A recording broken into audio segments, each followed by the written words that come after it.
Well, hey, friends, I'm so glad that you're with me on the podcast today. I've already started laughing and having a good time with my guest today, who is Ray Hughes, not only a dear friend, but also a significant spiritual father of mine. And just really, there's no way in the world that I'd be doing what I'm doing now in the kingdom without the influence of Ray and his friendship over the years. And so excited to have him on the podcast today. So, Ray, welcome, and so glad you're here, man. Hey, me too, man. I've been missing you. We haven't seen you. We're all This old having COVID things is kept us apart more than normal, right? kind of. I don't have to remind anybody of the insanity of what our world has become. So every now and then to see a familiar face that ain't got something wrong with them is a pretty good idea. It is.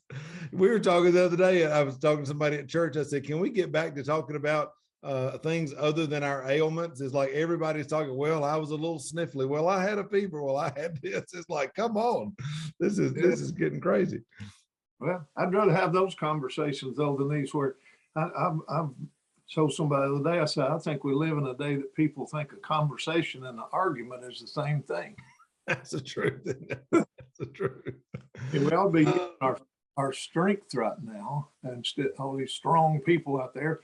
We need to be using our strength to be kind. Yeah, that's the truth. Kindness is a force that has just about been drawn out of the world through all this. But then at the same time, you see people really revealing their truest self, at the same time. So, it's that tension between the two worlds that are all happening in one. Yeah, I love it. I was just thinking the other day, I try not to spend as much time on Facebook as as little time as possible, and, on social media and that sort of thing, because it can just be a flurry of overwhelm and that sort of thing. But I always love when I come across something that you've posted, because you have always seemed to be a person that really values solitude, quiet reflection, the poetic in life, and that sort of thing. And these times, I think we find that just like a healing balm in all of us. Has that always been the way that you've processed life, or as you've walked with the Lord, has that kind of become the way that you've processed? Or I think before I came to the Lord, the way I processed life was to stay out of the way and survive. It just seemed like I didn't fit or something. I think right. All artists have a sense of that, of whether they may be where they belong, but they're still looking for it. Yeah. But over the years, first as a songwriter, I realized that like when I write poetry or when I write music, when I write a song, songs and poetry should never sound like they were written. They should sound like something that just fell out of your heart and mind and made your life make sense. And so that's what I do daily. I write every day. I ought to have 100 books, Matt, but I'm an author, not a finisher. You know what I'm saying? Right. I hear you. Because that's the way I process life creatively. And I mean, technically, I've written over 1,000 songs. I ain't never finished a song in my life. I've probably written 1,000 books, but I've never finished one. That's right. Because it's the way I live my life, around the process of creativity. Yeah. And not always about what's going to be on the other end. What are you going to do with this book when you're finished? Well, I don't get done with them, so I don't know.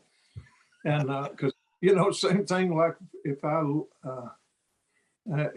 artist walks in and looks at a piece of art on the wall that they did, and I guarantee you, when you look at a basket that you made, right? When you look at it, man, I wish I should have done so and so. I should have done this. Right. And I'm the same way with the song. Never finished one in my life, because every time I hear it, I should have done so and so. So that what is it, the old thing where I've been diagnosed with ADD and OCD, which means that everything has to be perfect, but just not very long. Uh, it's, that's kind of the way I live. And I do, process my life artfully, I guess is the way you'd say it. Yeah, yeah. You know, What do because you what, think you know, for, my heart has always been to, help artists kind of break out of that starving artist thing and learn how to, monetize what they're doing, make a living from it. So they're not, struggling from pillar to post and really can, walk in the fullness of what God's got for them. At the same time, we all realize that there is a place of spiritual processing in our creativity. And one of the things that I think that especially emerging artists, but I think artists at every level, there's a rush so many times to monetize things that we rob the beauty of what God's trying to just do in the creative process. And talk about how you balance that, because obviously you've made a living from your creativity over the years, both in the secular world and, as a believer, and you walk that balance very beautifully, or it seems you hold it in tension at least. What does that look like for you, and what words would you say to those who are trying to find that balance in that? well, for me, it's been, you hear people talk about such and such as a lost art or a dying art. Yeah. I think all arts are dying. Mm. And I think they're constantly or consistently dying. And because of that, they are continually being resurrected. Mm. And so every time that you do what you do, if you consider yourself being one that's there to resurrect, the only way you can resurrect it into a new day is through the innovation that appeals to your own process, that excites you. And all of a sudden you've done these things 1,000 times, but you move your process just a little bit, and all of a sudden you're an innovator. Mm. So you're awake and aware. You're an imaginator again. Yeah. And if we ever start losing that, I'll say it like this: if your job title has the word creative in it, you just stop being a creative, Mm. because now you're drawn into production, Yeah. rather than partnership in the process. Right. And but innovation happens, I think, when brilliant thinkers choose to stop thinking and do the unthinkable. Mm. And a lot of what we do is we don't even have to think about it anymore. And I think that's when it gets to be a dangerous thing. Yeah. Because then you become imitators, imitating the imitators that were imitating the emulators. Yeah. And sooner or later, we all wind up being imposters, and there's no pure creative process coming out of our life that makes us come alive Right. again. And it's a bit like writers, writing.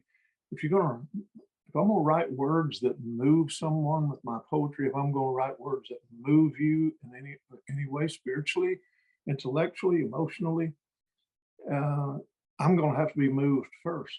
Yeah. And so, to answer to your question is I look for the opportunities every day to be moved by a truth, Mm. the Word of God, or moved by a revelation born out of meditation or contemplation, and I do I do value solitude, and sometimes solitude is misunderstood as isolation. Yeah. I don't want to be isolation can be a dangerous and hurtful thing, because you get to quit wrestling with your demons and start walking at them. You got a different issue. So Exactly. I want to constantly look for ways that truth and life and life can be lived, and I think we feel that the most when we're being our truest self, which are the imaginators. Yeah, So that's so good. I remember when I opened the gallery in Asheville, and I remember I had a conversation with you about that, and I remember you said something to me I never forgotten. You said, you may remember it or not, but you said, remember, everything changes when you get a building. And And that was so wise for me, because it, like, for me, that always kept in the front, of my mind. Don't let the building, don't let the sales, don't let the, the regular requirements and pressure of all that lead what you're doing. Rather, stay in that place of connection, stay in that place of creativity. Make sure that you're going for those walks in the woods. Make sure that you're continually hearing the voice of the Lord, because it's easy for, I think, all of us, especially creatives that are making their living either part-time or full-time from their art. It's so easy to get into the rhythm of what works, as opposed to what inspires and what causes you to dream and come alive, like you're saying. Yeah, yeah, and to me, uh, there's a lot of kind of like whatever titles or definitions have been slung around my life a little bit. But if you got down to the very bottom line, I just want to be one who inspires people. Yeah.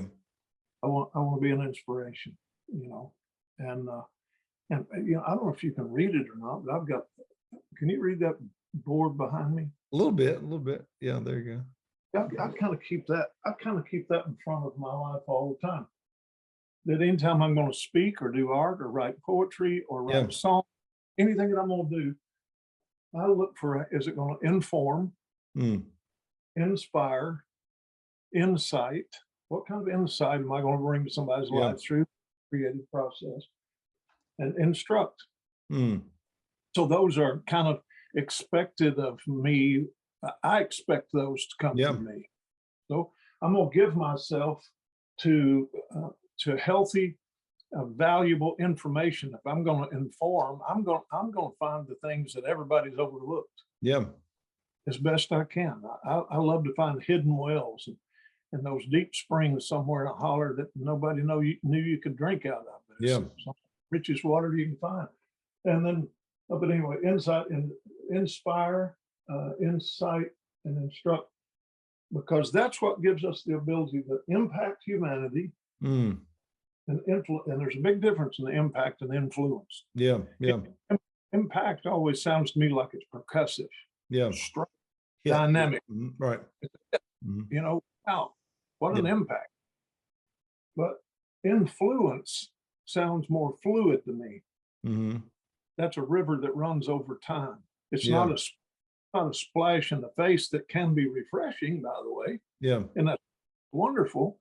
But if we're really going to do what we're here to do, it's not going to be you're not going to commit it to a 5-year plan. It'll be a 500-year vision. Yeah.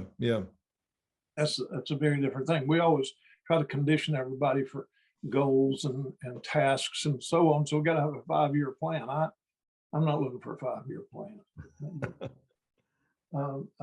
If I'm not doing something that's going to influence generations later, it's like that old adage that says, when is the very best time to influence a child? Well, about 100 years before they're born. That's what, if you really want to influence a child, you think multi-generational like that. And everything with your art, with that, you say, well, my art is not valuable enough to be prized in generations to come. You don't know that. Right. We don't know that. I mean, look at the Van Goghs and you were getting into they had no clue. I mean, and they died eating on a lemon peel, just that's all they had. Give me one more persimmon and I'll make it. I know. But then you have impact, influence, and then the last one is impart. And I just get in these sometimes, these little word rollings, and I do those. And to press in, see, everything there's an in. To press in to life is to invest intelligently and intentionally. That's good. But anyway, there's a whole nother big line of them there. That intercession, interception, intersection. We're in an intersection with heaven and earth, Invasion. Who's invading who here? And then, of course, intermission, interruption, interlude, inundation. All of those are are concepts born out of single words that we've all walked through in the last 2 years. Yeah. COVID has redefined this whole board. Yeah. That's the truth. The political systems, they're redefining it.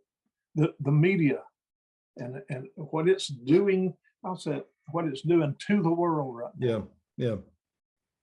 The impact is not what we wish it Right. was. Right. There's your next unfinished book right there on the blackboard. See, that's Oh yeah. I might just start selling blackboards. exactly. When did you realize, right? You, for those folks that don't know, maybe you can give a little history, but I mean, you grew up in rural Kentucky. I mean, you've got such a colorful, beautiful story of growing up and creativity and influence and that sort of thing. But when did you start to realize, that beyond just the kind of cultural, influence that, grew up around musicians and creativity and creative expression and that sort of thing? When did you start to realize the God connection and the transformative power of creativity, and how does that still inform you today? Yeah. It was honestly, Matt, I don't know when the transition happened. Mm. Other than I think to some degree, all of us, when we do something that other people values and somehow it excites them, that excitement comes back to us as and hopefully in a healthy way. Yeah. Some of our self-worth and identity actually can come fully alive and it be healthy. Yeah. Then we're not leaving God out of it. Mm. Knowledge, a gift that they're feeling the impact of. Mm. I don't know if I got that too much of a tangle to make sense. but then we start how it happened. Something happened with me. I had a one-eyed uncle. His name Uncle George, and when he was a little boy, he was playing with them. They were all born in poverty. My mother was born in 1934, right in the first winds of the Dust Bowl blowing across Oklahoma, and all of them were real. I mean, they were extremely poor. Poverty on levels that we don't even know how to talk about much, without going to some country that don't know how to spell poverty. Yeah. And but I remember I had a one-eyed Uncle George who could play guitar, and the reason he could play guitar is because an old hobo would come through Glasgow named Hap, and that's all he knew. His name was Hap, and because he was always happy. And my uncle ran into him down Mom Brewington's restaurant, and he got out, and this old guy was carrying a guitar, and my Uncle George, being a young teenager, said, "Why don't you just come to the house?" And sure enough, came home, and Hap became a hero because he brought music with him everywhere. And so George watched old Hap until he started playing guitar. Right. And when he started playing guitar, Hap would take his guitar and lay it down flat and take his pocket knife and play it like a dobro. And all kinds of wonderment was happening in an otherwise very dull Sure. And sad, cold place. And so, but my Uncle George, then he never, from that day forward, he never met a stranger. And he'd walk into the room, the lights would come on. And he had jokes about being one-eyed. And he would pull pranks on people with that eye, And so he learned all kinds of intriguing ways for his creativity to come alive. But I remember as a little boy, George, he had an old J45 like the one I got. Yep. He had an old J45 Gibson, and he knew a million songs. Yeah, I mean every word, and he could sing for hours and hours and hours, days, and never play the same song twice, because he had created a bank of wonder. Right. Inside that, and he could go anywhere the song would take him, and he would take you there too. And I remember the little boy he got out the guitar one day, and my dad said, "Can you play that Wildwood Flower? Play Wildwood Flower for the boys." And he did, and And then he said, "Oh, yeah, little footprints in the snow. Do you know that?" Yeah. Oh, yeah, sing that. And on down, he just, and here's what happened. My dad, I watched my dad's face, and I realized that that was the most excitement, Mm. emotional engagement, because my daddy was a country feller and he didn't show emotion. Yeah. Yeah. But I felt what happened behind his face when my Uncle George played guitar. That Mm. day became a guitar player in my mind, Wow. you know. And there's something about what, uh, when we become amazed by what amazes our Father, Yeah. Yeah. your life changes.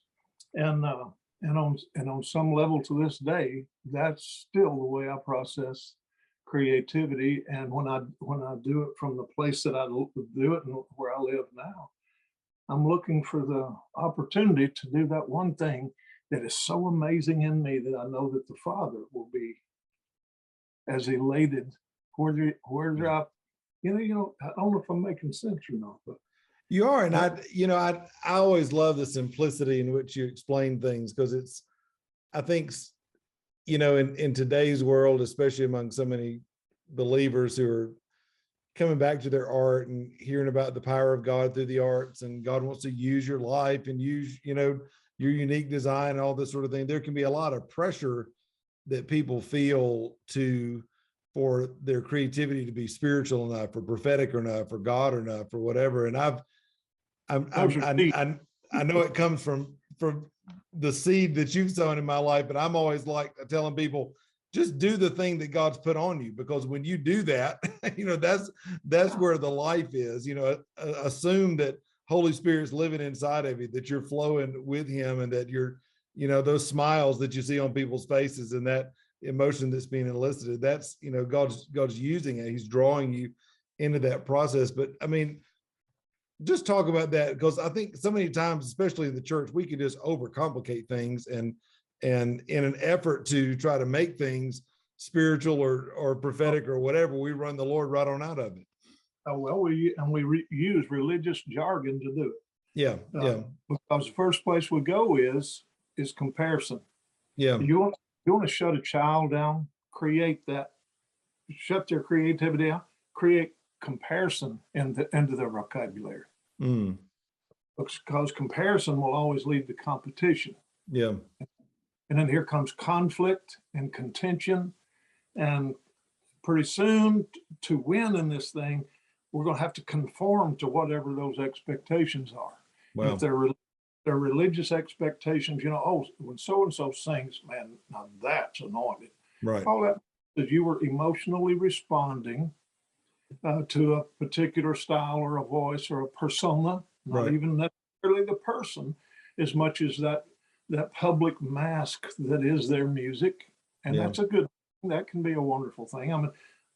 I've heard people sing that, my gosh, I don't ever want to hear anybody ever again sing. I've heard sing now. I mean, it's just that good. It's that Right. rich. That's so alive that, my hearing the singing is taken care of until I get to hear them again. There are those kind of people that I just love to hear sing like that. Mm.